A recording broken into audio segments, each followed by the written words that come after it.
નમસ્કાર દોસ્તો, હું છું આપનો મિત્ર રાજેશ વડવડિયા અને સ્વાગત છે આજના નવા વિડીયોમાં। મિત્રો, આ વિડીયોનો અર્થ, મહત્વ અને મર્મને સમજવા માટે આપ વિડીયોના અંત સુધી જોડાઈ રહેશો।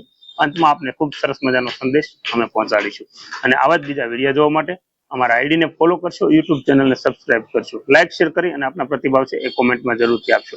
તો આવો જોઈએ સરસ મજાની વાર્તા તરફ। બે ગાઢ મિત્રો એક લાકડા કાપનારા જંગલની નજીક રહેતા હતા। તેઓ વારંવાર દલીલ કરતા હતા કે આજે આપણે લાકડા કાપવા જઈએ છીએ તો કોણ વધારે લાકડું કાપી શકે છે। એમ બંને હરીફાઈ કરી અને લાકડા કાપતા હતા।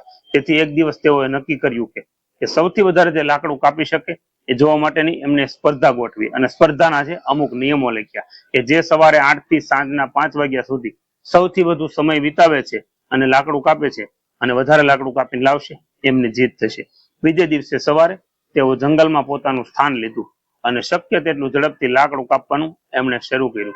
1 કલાક પછી એક મિત્ર છે એ અચાનક લાકડું કાપવાનું બંધ કરી દીધું। તો એમનો છે લાકડા કાપવાનો અવાજ સાંભળી એ બંધ થઈ ગયો। એ સાંભળી અને બીજો મિત્ર છે એ ખુશ થયો અને તેણે વિચાર્યું કે આ હવે થાકી ગયો લાગે છે, એટલે હવે એ લાકડા વધારે નહીં કાપી શકે અને હું વધારે કાપીશ અને હું જીતીશ। આવું એમણે મનોમન નક્કી કર્યું। લગભગ 15 કે 20 મિનિટ પછી એ પેલાનો લાકડા કાપવાનો અવાજ છે એ ફરીથી શરૂ થયો। એક દિવસ દરમિયાન દર કલાકે લગભગ દર 15-20 મિનિટે આ તરફથી લાકડા કાપવાનો જે અવાજ છે એ બંધ થઈ જતો હતો, પરંતુ કોઈ જવાબ મળતો ન હતો। જ્યારે પેલો મિત્ર છે એ ખૂબ આનંદ સાથે લાકડા કાપતો રહ્યો અને એને વિશ્વાસ હતો કે હું ચોક્કસપણે ઘણા બધાના લાકડા છે ને એ પેલા કરતા વધારે કાપીશ અને આજે મારી જ આ વાતની અંદર જીત થશે, આવું એ મનથી વિચારતો હતો। દિવસના અંતે સાંજ પડવાનો સમય થયો, સંધ્યા ઢળી ગઈ છે અને ત્યારે તેઓ છે એમના બધા લાકડા ભેગા કર્યા અને બંને મિત્રો એકબીજાને જોઈ અને બંને લાકડા લાવ્યા। જ્યારે પેલા એ જોયું તો આશ્ચર્યચકિત થઈ ગયો હતો, કારણ કે તેની પોતાની પાસે ઘણા બધા લાકડાના ટુકડા છે એ કાપી નાખેલા હતા। એટલે પેલા બીજા મિત્ર છે એને બૂમ પાડી કે આ કેવી રીતે શક્ય બને, તે મારા કરતા લાકડા વધુ કેવી રીતે કાપ્યા હોય? તને આખો દિવસ હું દર 15-20 મિનિટે તો આરામ કરતા જોતો હતો, એટલે કે તું લાકડા કાપવાનો અવાજ તારી પાસે આવતો નતો, સંભળાતો નતો, તો પછી તું મારા કરતા વધારે કેવી રીતે લાકડા કાપી શકે? અને તે છતાં પણ આખો દિવસમાં મારા કરતા લાકડું વધારે કાપ્યું। એટલે વિચારમાં પડી ગયો।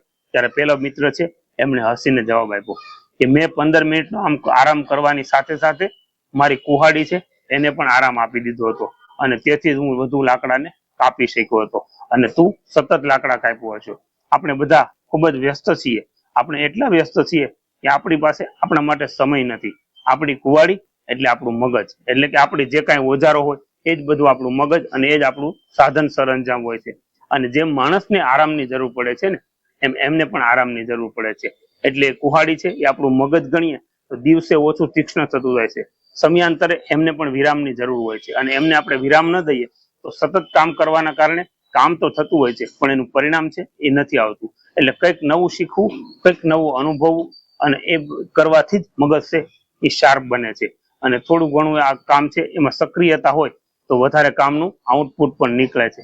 મિત્રો, આપણા જીવનમાં જ પણ આવું જ કંઈક હોય છે કે તંદુરસ્ત ખોરાક, પૂરતી ઊંઘ, નિયમિત કસરત અને સામાજિક જીવન, વાસ્તવિક સંબંધો અને નવી વસ્તુઓ શોધવી, તેમજ પુસ્તકો લખવા, વાંચવું, ધર્મનું પાલન કરવું, આપણા વ્યવહાર અને સત્શાસ્ત્રોની પણ સાથે સાથે સિંચન કરવું, આ બધી જ પ્રવૃત્તિ છે એ આપણા જીવન સાથે જોડાયેલી હોય છે। મનુષ્ય માત્ર ને માત્ર પોતાના સતત કામ કર્યા કરે, પરંતુ કામના અંતે કામ તો પુષ્કળ કરે પણ પરિણામ છે એ શૂન્ય અથવા તો ઓછું આવતું હોય છે। જ્યારે કોઈ વ્યક્તિ છે એ સ્માર્ટ રીતે, એટલે કે સ્માર્ટ મગજથી કામ કરતા હોય તો એનું આઉટપુટ છે એ વધારે આવતું હોય છે। તો મિત્રો, આપણે પણ જીવનમાં આવું જ કંઈક વિચારીએ અથવા તો આવો કંઈક પ્રતિજ્ઞા લઈએ કે સતત કામ કરતા કામને પદ્ધતિસર અને કામને વ્યવસ્થિત રીતે કરવાથી કામનું પરિણામ છે એ સારું મળતું હોય છે। મિત્રો, આપને કેવી લાગી આ સ્ટોરી એમને કોમેન્ટ કરીને જણાવશો અને આવા જ બીજા વિડીયો જોવા માટે અમારા આઈડીને ફોલો કરશો, યુટ્યુબ ચેનલને સબસ્ક્રાઇબ કરશો, લાઇક શેર કરી અને આપણા પ્રતિભાવ છે એ કોમેન્ટમાં જરૂરથી આપશો। Thank you. જય હિન્દ, જય ભારત, જય જય ગરવી ગુજરાત।